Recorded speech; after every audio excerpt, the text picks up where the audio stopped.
ফলে আমাদেরকে এখন যে প্রক্রিয়া অগ্রসর হতে হবে, বিভিন্ন বিষয়ে আমরা আলোচনা করেছি, দু একটি বিষয়ে আলোচনার বাইরে থেকেছে, সেগুলো আমরা আলোচনা করবো। কারণ যে সমস্ত বিষয়ে ইতিমধ্যে আলোচনা হয়েছে, দীর্ঘদিন ক্ষেত্র বিশেষ একাধিক দিন আলোচনা হয়েছে, সেগুলোর ব্যাপারে আমাদের সিদ্ধান্ত গ্রহণের পর্যায়ে আমরা উপনীত হয়েছি।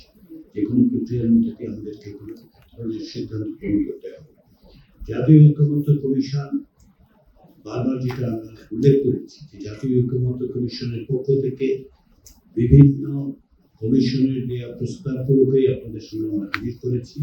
কিন্তু জাতীয় ঐক্যমত্য কমিশনের প্রতি এই দায়িত্ব অর্পিত হয়েছিল যে ঐক্যমত্যে পৌঁছানোর জন্য শুধুমাত্র কমিশনের বক্তব্যকে উপস্থাপন করাই যথেষ্ট নয়। আপনারা প্রাথমিক পর্যায়ে আপনাদের বক্তব্য দিয়েছেন, অনেক ক্ষেত্রে একমত হয়েছেন, অনেক ক্ষেত্রে দ্বিমত আছে। রাষ্ট্র কাঠামোর ক্ষেত্রে এবং শাসন ব্যবস্থার অর্থে, গভর্নেন্সের অর্থে যেগুলোকে আমরা গুরুত্বপূর্ণ বলে বিবেচনা করেছি, সেগুলো পুনর্বার আলোচনার জন্য উপস্থাপিত হয়েছে। সেগুলোর বিষয়ে আটটি বিষয়ে আমরা এখন জায়গায় আসতে পেরেছি। তার মধ্যে কোনো কোনো ক্ষেত্রে আমরা ডিসাইডেড বিষয় থেকেছি। যদি আমরা ঐক্যমত্যে 31 তারিখের মধ্যে পৌঁছতে চাই এবং যেটা আমাদের বাধ্যবাধকতা বলে আমি মনে করি, সেখানে পৌঁছতে হলে আগামী আজকে সহজে 10 দিন আমাদেরকে দ্রুত সিদ্ধান্ত গ্রহণ করতে হবে। দু একটি বিষয়ে এখন আলোচনা বাকি আছে, সেজন্য হয়তো একদিন দুদিন বরাদ্দ করা হয়, কিন্তু কিছু কিছু বিষয়ে সিদ্ধান্ত গ্রহণ ব্যক্তি থেকে আসলে অবশ্যই হওয়া যাবে না।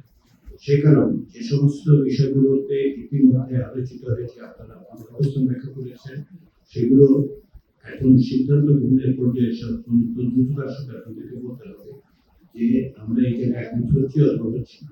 এক্সট্রিম মশার কয়েল প্ল্যান্ট ফাইবার দিয়ে তৈরি, ডেঙ্গু, চিকুনগুনিয়া বাহি সহ যে কোনো মশার বিরুদ্ধে দেয় এক্সট্রিম সুরক্ষা। আমরা যেহেতু প্রথম থেকেই নোট অফ ডিসেন্টের ব্যবস্থা রেখেছি, কেউ কেউ যদি দ্বিমত পোষণ করেন তাহলে সেই দ্বিমতটা আপনারা পোষণ করতে পারেন, সেটা জাতীয় সনদে উল্লেখিত হবে যে এই বিষয়ে আপনাদের দ্বিমত আছে, এবং সেই ক্ষেত্রে দ্বিমতের কারণগুলো ইতিমধ্যে আপনারা ব্যাখ্যা করেছেন। যদি প্রয়োজন হয় খুব সংক্ষেপে 30 থেকে 1 মিনিটের মধ্যে বলুন যে আসলে আপনার দ্বিমতে যাবে, কিন্তু দীর্ঘ আলোচনার মধ্যে যাওয়া যাবে না, যে বিশেষ করে যেগুলো ইতিমধ্যে আলোচিত হয়েছে। এর বাইরে কমিশনের উপর আপনারা একটি দায়িত্ব অর্পণ করেছেন, সেটি হচ্ছে উচ্চকক্ষ, অর্থাৎ বিকল্প বিশ্ব পার্লামেন্ট হবে কি হবে না সে বিষয়ে আপনাদের মতামতের পরিপ্রেক্ষিতে কমিশন এটা বিবেচনা করছে, এবং আমরা আশা করছি আগামীকাল পরশুর মধ্যে অবশ্যই আমাদের চেষ্টা করছে আগামীকালে আপনারা হয়তো কৃতজ্ঞ লক্ষ্য করবেন যে আমরা গত দুদিন উপর্যুপরিভাবে কমিশন করছে। এটা আসলে গত সপ্তাহ থেকে অর্থাৎ শুক্র শনিবার থেকে উপর্যুপরিভাবে কমিশন বসছে। এই কারণে যেগুলি বিষয়ে আপনাদের মতামত পর্যালোচনা করে আমরা এখানে আসতে চাই। গতকাল আমরা যে সমস্ত বিষয়ে আলোচনা করেছি তার একটি অমীমাংসিত থেকেছে এই অর্থে যে এগুলি নিয়ে পুরো আলোচনায় হয়নি, সেটা নিয়ে আমরা আজকে আলোচনা শুরু করব। কিন্তু গতকাল তত্ত্বাবধায়ক সরকার ব্যবস্থা বিষয়ে সমস্ত রকম আলোচনার পর কমিশনের এটা ধারণা যে কমিশনের পক্ষ থেকে সংশোধিত সমন্বিত যে প্রস্তাব দেওয়া হয়েছে তাতে অধিকাংশের একমত আছে, কারণ কিছু কিছু বিষয় হয়তো খুঁটিনাটি বিষয় আপনাদের কিছু পরামর্শ থাকবে।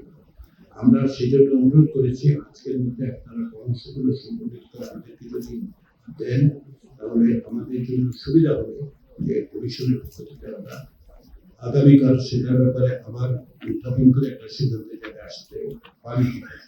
যদি আমি বলছি পারি কিনা, কিন্তু আমাদের সিদ্ধান্ত নিতে হবে। আমি আবারও স্মরণ করি যে আমরা এই জায়গায় এসে দাঁড়িয়েছি কিভাবে। আমি বারবার স্মরণ করি এই কারণ যে শুরুতে আমরা যাদের প্রতি শ্রদ্ধা জ্ঞাপন করি, বাংলাদেশের মুক্তিযুদ্ধ, যে মুক্তিযুদ্ধ দেখে আজকে আমরা এখানে আসতে পারতাম না। এই মুক্তিযুদ্ধ হচ্ছে এমন এক যুদ্ধ যে যুদ্ধ আমাদের অস্তিত্বের সম্পর্কে। আজকে আমি আপনি আমরা সকলে এই যে এই জায়গায় এসে উপনীত হয়েছি, যত সাফল্য যতটুকু ব্যর্থতা সমস্ত কিছুর পরে সবকিছুর মধ্যে হচ্ছে আমাদের মুক্তিযুদ্ধ। একটা স্বাধীন রাষ্ট্র প্রতিষ্ঠা করতে পেরেছিলাম, তার জন্য লক্ষ লক্ষ মানুষকে প্রাণ দিতে হয়েছে।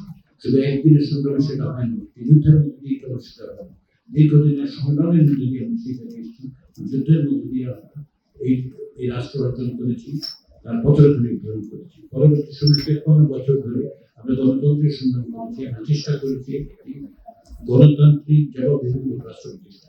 সেই সংগ্রাম অব্যাহত আছে। তারই এক পর্যায়ে আমরা একটা ভয়াবহ ফ্যাসিবাদী শাসনের মধ্যে নিপতিত হয়েছি।